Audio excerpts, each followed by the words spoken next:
తొలిపలుకు channel కు స్వాగతం. నేను లాలిత్య. నేటి ముఖ్యాంశాలు చూద్దాం. సీఎం చంద్రబాబు అధ్యక్షతన కేబినెట్ భేటీ, కీలక నిర్ణయాలకు మంత్రివర్గం ఆమోదం. ఎల్పీజీపై భయాందోళనలు సృష్టించవద్దు, ప్రధాని మోదీ హెచ్చరిక.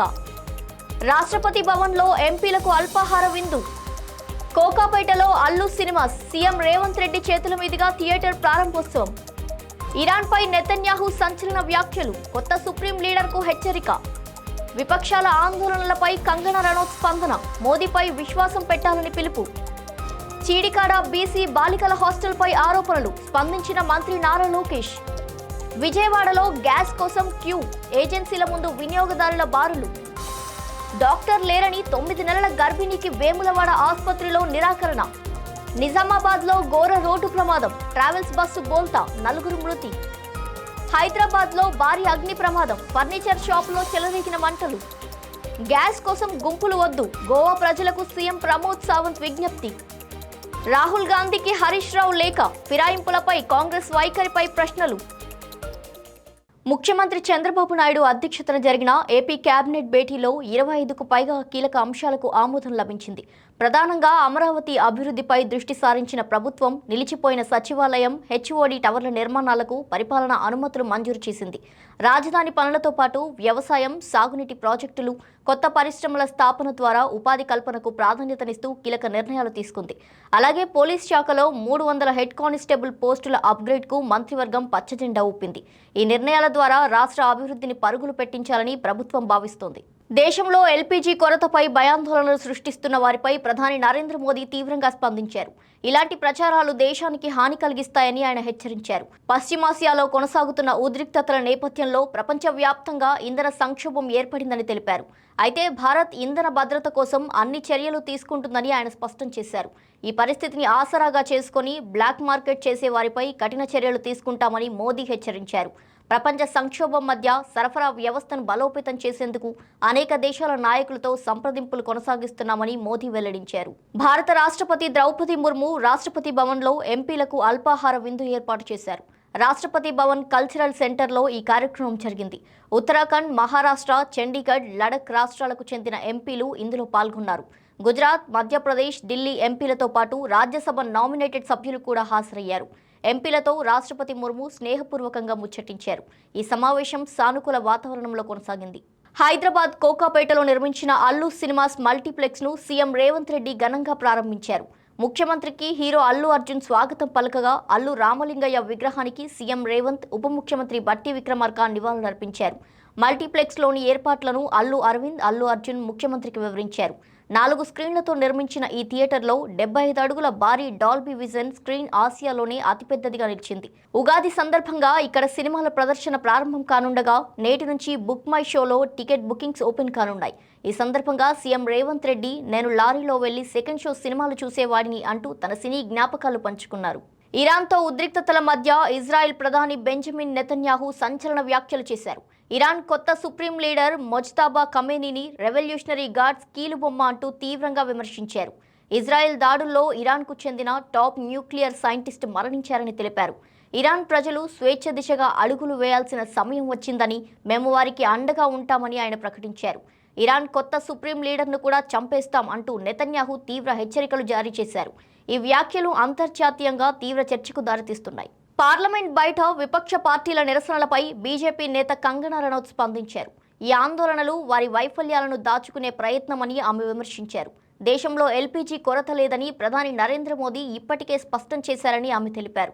ఇలాంటి పరిస్థితి ఎప్పుడూ రాకుండా ప్రభుత్వం చర్యలు తీసుకుంటుందని మోదీ హామీ ఇచ్చారని ఆమె గుర్తు చేశారు. ఆయన మా నాయకుడు కాబట్టి ఆయనపై నమ్మకం పెట్టుకోవాలని కంగనా పేర్కొన్నారు.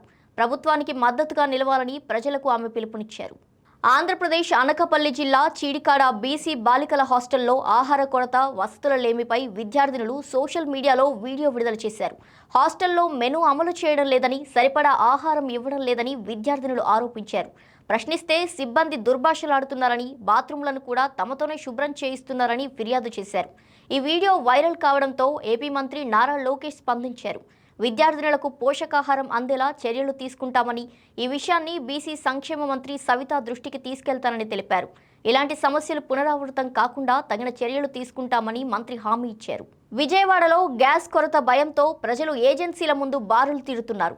గ్యాస్ సిలిండర్లు చేతబట్టి వినియోగదారులు గంటల తరబడి ఎదురు చూస్తున్నారు. సర్వర్లు పనిచేయకపోవడంతో ఏజెన్సీ సిబ్బంది మాన్యువల్గా స్లిప్పులు ఇస్తున్నారు. గ్యాస్ అందక టీ స్టాళ్లు, హోటల్ యజమానులు తీవ్ర ఇబ్బందులు ఎదుర్కొంటున్నారు. హలో చాయ్ కేఫ్ నిర్వాహకులు కట్టెల పొయ్యితోనే టీ కాసి అమ్ముతున్నారు. హోటల్ మూసేస్తే నష్టాలు తప్పవని సిబ్బంది ఆందోళన వ్యక్తం చేస్తున్నారు. వేములవాడ ఏరియా ఆసుపత్రిలో నిర్లక్ష్యం వెలుగులోకి వచ్చింది. రుద్రంగి గ్రామానికి చెందిన గౌతమి అనే 9 నెలల గర్భిణిని కుటుంబ సభ్యులు 108లో ఆసుపత్రికి తీసుకొచ్చారు. గైనకాలజిస్ట్ అందుబాటులో లేరని నర్సింగ్ సిబ్బంది ఆమెను ఆసుపత్రిలో చేర్చుకోకుండా బయటకు పంపించేశారు. అత్యవసర పరిస్థితిలో గర్భిణిని తిరస్కరించడంతో బంధువులు తీవ్ర ఆగ్రహం వ్యక్తం చేశారు. తర్వాత 108 వాహనంలో ఆమెను సిరిసిల్ల జిల్లా ఆసుపత్రికి తరలించారు. గత నెల రోజులుగా వేములవాడ ప్రభుత్వ ఆసుపత్రిలో గైనకాలజిస్ట్ లేక ప్రజలు తీవ్ర ఇబ్బందులు పడుతున్నారు. నిజామాబాద్ జిల్లాలో ఘోర రోడ్డు ప్రమాదం చోటు చేసుకుంది. ఇందల్వాయి మండలం గన్నారం సమీపంలో 44 జాతీయ రహదారిపై అర్ధరాత్రి ట్రావెల్స్ బస్సు బోల్తా పడింది. హైదరాబాద్ నుంచి నాగపూర్కు 22 మంది ప్రయాణికులతో వెళ్తున్న బస్సు అదుపు తప్పి ప్రమాదానికి గురైంది. ఈ ఘటనలో 4 అక్కడికక్కడే మృతి చెందగా పలువురు తీవ్రంగా గాయపడ్డారు. టోల్ ప్లాజా సిబ్బంది క్షతగాత్రులను నిజామాబాద్ ప్రభుత్వ ఆసుపత్రికి తరలించారు. ప్రయాణికులు నిద్రలో ఉండగా ప్రమాదం జరిగిందని, అతివేగమే కారణమని పోలీసులు తెలిపారు. హైదరాబాద్ నగరంలో మరో భారీ అగ్ని ప్రమాదం కలకలం రేపింది. మియాపూర్ పరిధిలో చందానగర్ పోలీస్ స్టేషన్ ఎదురుగా ఉన్న అను ఫర్నిచర్ షాప్లో మంటలు చెలరేగాయి. భవనంలో ఉన్న ఫర్నిచర్ పెద్ద ఎత్తున కాలిపోవడంతో మంటలు భారీగా ఎగిసిపడ్డాయి. ప్రధాన రహదారి పక్కనే ప్రమాదం చోటు చేసుకోవడంతో అక్కడ భారీ ట్రాఫిక్ జామ్ ఏర్పడింది. 3 ఫైర్ ఇంజన్లతో అగ్నిమాపక సిబ్బంది మంటలను అదుపు చేసే ప్రయత్నం చేశారు. ఘటనా స్థలంలో పోలీసులు ట్రాఫిక్ను నియంత్రిస్తూ సహాయక చర్యలు కొనసాగిస్తున్నారు. గోవాలో గ్యాస్ ఏజెన్సీల వద్ద భారీ క్యూల నేపథ్యంలో సీఎం ప్రమోద్ సావంత్ ప్రజలకు కీలక విజ్ఞప్తి చేశారు. ఒకేసారి ఎక్కువ సిలిండర్లతో ఏజెన్సీలకు వెళ్లి గుంపులు కట్టవద్దని కోరారు. బుకింగ్ షెడ్యూల్ ప్రకారం మాత్రమే గ్యాస్ తీసుకోవాలని వినియోగదారులకు సూచించారు. రాష్ట్ర వ్యాప్తంగా పరిస్థితిని పరీక్షించేందుకు తాలూకా జోనల్ అధికారులను నియమించినట్టు తెలిపారు. గోవాలో ఎల్పీజీ కొరత లేదని, ప్రజలు భయపడాల్సిన అవసరం లేదని ఆయన స్పష్టం చేశారు. గ్యాస్ సరఫరా సక్రమంగా కొనసాగుతుందని సీఎం హామీ ఇచ్చారు. పార్టీ ఫిరాయింపుల అంశంపై బీఆర్ఎస్ నేత హరీష్ రావు కాంగ్రెస్ అగ్రనేత రాహుల్ గాంధీకి లేఖ రాశారు. తెలంగాణలో కాంగ్రెస్ ప్రభుత్వం రాజ్యాంగ నైతికతకు విరుద్ధంగా వ్యవహరిస్తుందని ఆయన ఆరోపించారు. ఖైరతాబాద్ ఎమ్మెల్యే దానం నాగేందర్కు స్పీకర్ క్లీన్ చిట్ ఇవ్వడాన్ని సమర్థిస్తారా అని ప్రశ్నించారు. బీఆర్ఎస్ టికెట్పై గెలిచిన ఎమ్మెల్యే మరో పార్టీ బీ ఫారంపై పోటీ చేయడం ఫిరాయింపు కాదా అని నిలదీశారు. ఫిరాయింపుల నిరోధక చట్టాన్ని అవకాశవాదంగా ఉపయోగిస్తున్నారని హరీష్ రావు విమర్శించారు. రాజ్యాంగాన్ని ప్రసంగాలతో కాకుండా చర్యలతో కాపాడాలని కాంగ్రెస్ను ఆయన డిమాండ్ చేశారు. ఇవి వాల్టి బులెటిన్ డీటెయిల్స్. మరో బులెటిన్తో మళ్ళీ కలుద్దాం. చూస్తూనే ఉండండి తొలి పలుకు న్యూస్.